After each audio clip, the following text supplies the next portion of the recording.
It's finally time for Assassin's Creed Shadows, and today I have 10 things you didn't know about it. So let's just jump straight on into it. Shadows actually has afflictions or statuses that can be applied to the enemy, but don't worry, it's much more tasteful than flaming swords or anything stupid like that. Afflictions take up one slot of a weapon where a normal stat boost would be. They all take time to build up, but the time really depends heavily on your gear and perks. Once triggered, they apply some kind of debuff. There are 4 different afflictions as follows. Bleed deals a large chunk of damage once the affliction has built up and then resets. Poison applies a set duration of damage over time. You've seen it in almost every game. However, in Shadows, poison also interrupts enemies and causes them to vomit, which is interesting. Daze is basically brain damage by the looks of it. As we can see in the clip, it makes this enemy completely miss Yasuke, and is unable to defend against attacks. Knocking out an enemy will leave them unconscious on the ground, usually applied through abilities or when grabbed and knocked out instead of assassinating the target. These all seem interesting and not too outlandish. They feel grounded, and I think that's the best way to go for AC. Perks are the little extras you get on your gear. They can be used to enhance your playstyle or switch to a completely different one. There are hundreds to collect throughout Shadows and can be obtained by killing targets, purchasing them at vendors, looting them from chests, and some can even be obtained by building the forge in your hideout, which you will need for engraving anyway. There is, however, another more interesting way to unlock unique perks, and that is by doing the thing that it will improve. For example, if you complete a certain amount of air assassinations, you will unlock a perk that will remove an additional health chunk when air assassinating. As you can see in the clip, Naue fails the first assassination without the perk, and then once it's equipped, takes out the guard silently. Perks can be basic stat boosts, or they can be something more engaging, like doing more damage the more adrenaline you have, encouraging you to play without using abilities. As I said earlier, perks can be engraved on rare or above items, and can make for a cool system to create your own special build for your personal preferences. Most of the gear in Shadows is randomized to make everyone have a unique experience in this regard. However, there are certain items that will show up in the same place for everyone. These are the legendary weapons, headpieces, armor, trinkets, and amulets. All gear is either looted off enemies or found in chests. The legendary gear is looted off specific difficult to kill enemies, or in chests of hard to reach places, like inside castles and forts. The gear also comes in 5 different qualities. Common only has basic stats. Uncommon, better stats and a single perk. Rare has a single perk plus the option to engrave a secondary perk of your choice. Epic has a chance to have core stats boosted, and they can even drop versions which are stronger than the legendaries. And finally, the legendaries, which are unique in both looks and stats, which have gameplay altering effects and an engraving slot. So gear has the best of both worlds when it comes to RPGs.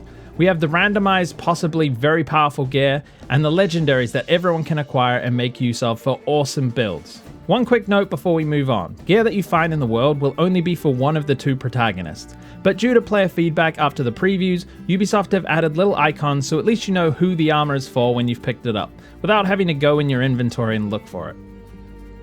Your horse can be customized. You can switch out the horse itself, or its saddle to complement your gear on either Yasuke or Naue. These are purely cosmetic and add no gameplay advantage, but it's nice to finally have some horse customization so we can look awesome on our adventures around Japan. If you don't want to engage with any of these upgrading systems for the Hidden Blade, then you can turn on guaranteed assassinations in the menu. This might be enticing for old school and pure stealth players. I was sold on this straight away until I watched Leo K's video, which explained why the system of upgrading and how the assassinations work in Shadows is much better than it has been in the previous RPGs. This video completely swayed me the other way, to leave guaranteed assassinations off. I would highly recommend watching this video, and I'll leave a link to it in the description so that you can make up your own mind. Unlike the RPGs that came before it, you will know if you can assassinate a target before you get up close to them. The assassinate text next to enemies will be different colors depending on whether you'll kill or not. White is guaranteed, yellow is only partly do damage to them, and red will be a complete denial of your assassination attempt. This makes it much clearer from a distance whether you can kill or not, and there's no holding down the button to do a critical strike like we had in Odyssey that just slows down the flow of stealth. It's a much better system, and you can build around it to increase your assassination damage. Want more Assassin's Creed content? Then hit that subscribe button and ding that bell so you don't miss any of my upcoming Shadows content. And there's plenty of older AC videos that you can check out on my channel as well. Thanks! Weapon customization is a lot more in depth than any previous AC game. You can customize each individual piece of your weapon to match your riz. I can't believe I just used that word. I'm pretty sure I used it wrong as well. Anyway, for example, a katana can be modified in 3 different places: the blade, the guard, and the handle. I think this is pretty awesome and will definitely lead to some beautiful photo mode shots with custom weapons all matching their drip. Full transmog is available on launch, so you can swap out the look of gear pieces with the stats of another, which becomes available after you build the forge at the hideout. So this weapon customization is just another feature to add to the already stunning looking gear that's in this game. And the cloth physics look really good too. Once a loadout has been created, you can then display them in your hideout as well, which is a little added bonus. Shadows has 6 mastery trees per protagonist to invest in, each pertaining to a different aspect of that character. This system will make it easier to find the skills you need or want, rather than search the night sky for a tiny little node that you might like in Valhalla. Mastery points are unlocked through normal means, such as leveling up, but can also be obtained by killing specific targets, and all mastery points can be reset at any time if you want to try out a new build. Levels, XP, mastery points, and knowledge will be shared across protagonists, even if you spend most of your time only playing as one of them. I just mentioned knowledge, which is the game's way of showing how much Yasuke and Naoe have learnt, and as they learn, they unlock new possibilities within the mastery tree. Knowledge is acquired through non-violent tasks such as finding lost pages, praying at shrines, meditation for Naoe, and learning new combos for Yasuke.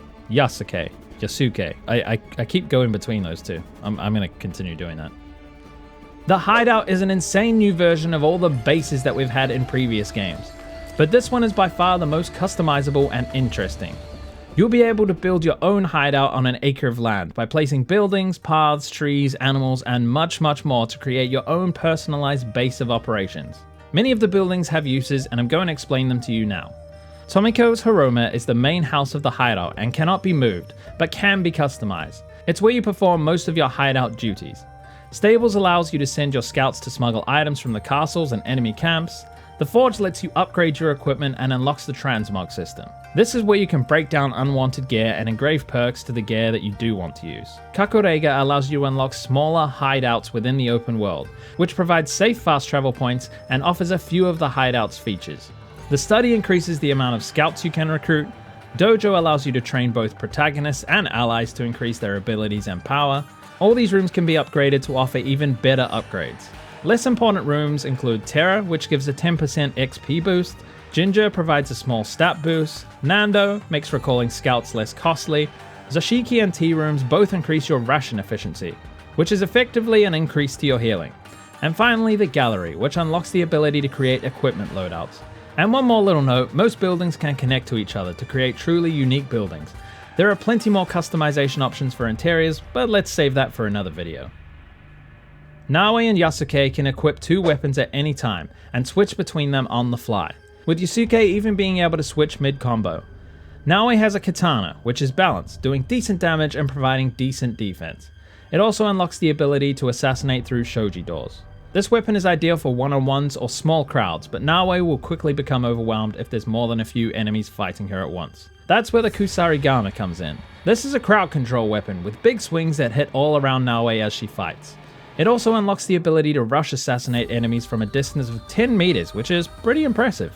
Lastly, Naoe has access to a Tanto and Hidden Blade combo, allowing her to quickly and aggressively stab and slash her enemies.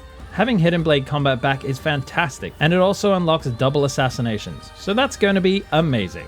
Yasuke's combat options are a little more brash and in your face. He too has a katana, but a much larger one to suit his size. It too is the balanced option. His Naginata is the crowd control weapon and provides long reach and large sweeps to keep multiple enemies at bay. The Kanabo kinda speaks for itself. It's slow but hard hitting, removing armor easily but requires good timing to use or you'll leave yourself open for attack.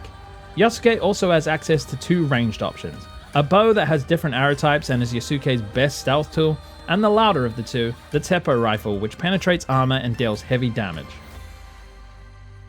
Shadows actually has many different enemy types which all pose a different threat. Outlaws are basically bandits. They prey on the weak because they have very little training. These enemies often use unusual techniques and their brutes can still be very deadly. Ashigaru soldiers are conscripts and volunteers of the army. They carry basic weapons and are fearful of Yasuke while being very aggressive towards Naoe. Ronin are masterless samurai who roam the land and will attack on sight. They are trained samurai so will be good fighters even if they don't look like it. Samurai are well trained and fierce in combat and can carry a wide array of weapons and wear different armors. Samurai have different tactics and attacks, so watch out for that. They are easy to take out from stealth, but once you're spotted, pose a very sizable threat. Samurai Daisho are found within castles and possess unique fighting styles and are a very difficult challenge, which is why they are the gateway to unlocking some of the game's best gear. Guardians are summoned when an area sets off an alarm. With their white manes and face masks, they can look pretty scary and are no joke in combat, offering some of the most difficult combat challenges in the game. There is too much to go over in a single video, so make sure you're subscribed so you don't miss any Assassin's Creed content. Thanks for watching, and thanks to my patron Alex Applegate. You're awesome. Link in the description if anyone wants to support me further there. Alright, that's gonna do it for today. Sticks out.